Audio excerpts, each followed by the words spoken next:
संजय गांधी जैविक उद्यान जू आउटरीच प्रोग्राम में आपका फिर से स्वागत है। आज हम काले हिरण यानी ब्लैक बक के एनक्लोजर के पास चलेंगे और जानेंगे उनसे जुड़ी कुछ रोचक बातें। काला हिरण भारतीय मृग के नाम से भी जाना जाता है। इसे अंग्रेजी में ब्लैक बक कहा जाता है, जबकि इसका वैज्ञानिक नाम एंटीलोप सर्विकार्पा है। ये पूर्णतः शाकाहारी होते हैं और घास खाना इन्हें बेहद पसंद है। इसीलिए ये ज्यादातर घास वाले मैदानों और हल्के घने जंगलों में पाए जाते हैं, जहां आसपास बड़ी नदी और तालाब हों। इनके सिर पर घुमावदार लेकिन बिना शाखाओं वाला सींग होता है, जो वी आकार जैसे लगते हैं। ये सींग ही इनकी पहचान है। इसका चेहरा काले रंग का होता है और आंखों की धारियां सफेद रंग में होती हैं। एक स्वस्थ काले हिरण का औसत जीवन काल लगभग 10 से 15 सालों तक होता है और जंगलों में ये घास और अन्य छोटे पौधों को खाकर जीवित रहते हैं। आमतौर पर नर काले हिरण का औसत वजन 34 से 45 किलोग्राम का होता है, लेकिन मादा काले हिरण नर काले हिरण के अपेक्षा थोड़े कम वजन की होती हैं। मादा काले हिरण की औसत वजन 31 से 39 किलोग्राम होता है। ये एक साधारण आकार का हिरण है जो 60 से 85 सेंटीमीटर ऊंचा होता है। मादा काले हिरण की गर्भावस्था आमतौर पर 160 दिनों की होती है। IUCN ने काले हिरण को लगभग विलुप्त प्राय जानवरों की श्रेणी में शामिल किया है।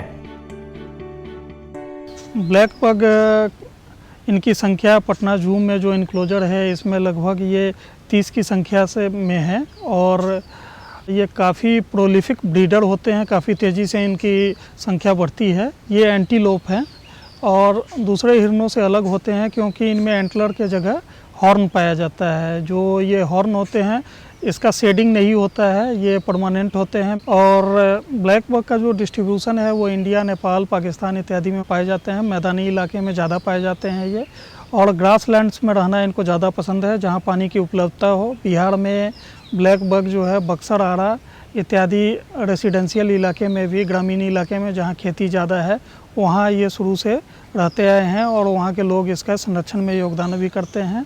पटना जू में खाने में भूसा और सीजनल ग्रासेस इत्यादि और ट्विक्स, लीफ ट्विक्स इत्यादि दिया जाता है। इसके अतिरिक्त जो इनमें सेक्सुअल डाइमॉर्फिज्म पाया जाता है, जो मेल होते हैं उनका कलर एडल्ट मेल का ब्राउन होता है और नीचे के भाग में ये वाइट होते हैं, जबकि जो फीमेल होती हैं उनका अपर का हिस्सा येलो कलर का होता है, लाइट येलो कलर का, और नीचे जो है वो वाइट होता है। काफ़ी तेज़ी से इनकी जनसंख्या बढ़ती है। पटना जू में भी काफ़ी इनकी संख्या है और इन्हें एक्सचेंज प्रोग्राम के तहत हम दूसरे जू को भी देते हैं। नीलगाय एक बड़ा और शक्तिशाली जानवर है जो भारत के कई हिस्सों में पाया जाता है। नीलगाय भारत में पाई जाने वाली मृग जातियों में सबसे बड़ी है। मादा नीलगाय का रंग मटमैला या भूरा होता है, जबकि नर का रंग नीलापन लिए होता है। नीलगाय दिवाचर यानी दिन में चलने फिरने वाला प्राणी है। ये घास और झाड़ियों के पत्ते के शौकीन होते हैं, पर ये किसान के फसलों पर भी धावा बोलते हैं। इसलिए जानवर खुले घास के मैदानों में भी निवास करते हैं। ये एक शाकाहारी प्राणी है। इसका मुख्य भोजन घास फूस ही है, लेकिन ये फल फूल भी खाते हैं।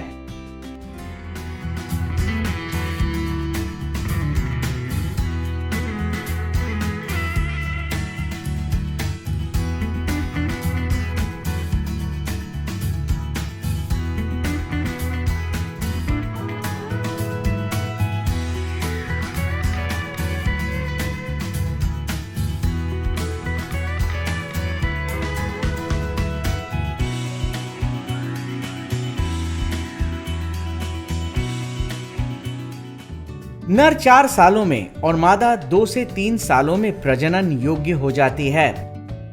245 से 277 दिनों के गर्भावस्था के बाद मादा नीलगाय बच्चे को जन्म देती है। बच्चों की संख्या 1 से 2 तक हो सकती है। बच्चा जन्म के कुछ ही समय बाद अपने पैरों पर खड़ा हो जाता है। नर नीलगाय मादा से शरीर और वजन में ज्यादा होता है। नर का वजन करीब 200 से 240 किलोग्राम तक होता है, जबकि मादा का वजन 150 से 200 किलोग्राम तक होता है। नर नीलगाय 130 से 150 सेंटीमीटर लंबा होता है, जबकि मादा नीलगाय 100 से 130 सेंटीमीटर लंबी होती है। जैसा कि नाम से ही प्रसिद्ध है, इसे अंग्रेजी में बुलबुल भी कहा जाता है और हिंदी में नीलगाय कहा जाता है। आज के बदलते परिवेश में ये पूरे जंगल में तो मिलते ही हैं, जंगल के अलावे कृषि वाले जगह पे, खेती बाड़ी जहाँ होती है उस जगह पे भी पाए जाते हैं। ये नीलगाय जो हैं भारतीय अनुसूची में शेड्यूल के 3 के प्राणी हैं और ये काफ़ी फास्ट ब्रीडर हैं। जंगल में बाघ इनका बहुत चाव से शिकार करके खाते हैं और एक मुख्य प्रजाति है जंगल में जो बाघों की उपस्थिति को भी दर्शाता है। संजय गांधी जैविक उद्यान में इनके रख रखाव के लिए ये एक शेड बनाया गया है, छाया है जहाँ पे पानी की व्यवस्था की गई है। मुख्य रूप से इनके आहार में घास, पत्ते, फल, दाने इत्यादि होते हैं। यहाँ पे हम लोग इनको डियर मेस भी देते हैं, स्वच्छ पानी भी प्रदान किया जाता है और स्वास्थ्य की बराबर देखभाल होती है। संजय गांधी जैविक उद्यान में नीलगाय और काले हिरण अपनी खूबसूरती के कारण दर्शकों को बेहद पसंद हैं। यहां आने वाला हर दर्शक इनके एनक्लोजर के पास जरूर आता है और इन्हें देखता है। आज के एपिसोड में बस इतना ही। कल फिर मिलेंगे पटना जू शो में एक नए एनक्लोजर के पास एक नए जानवर के साथ। तब तक के लिए नमस्कार।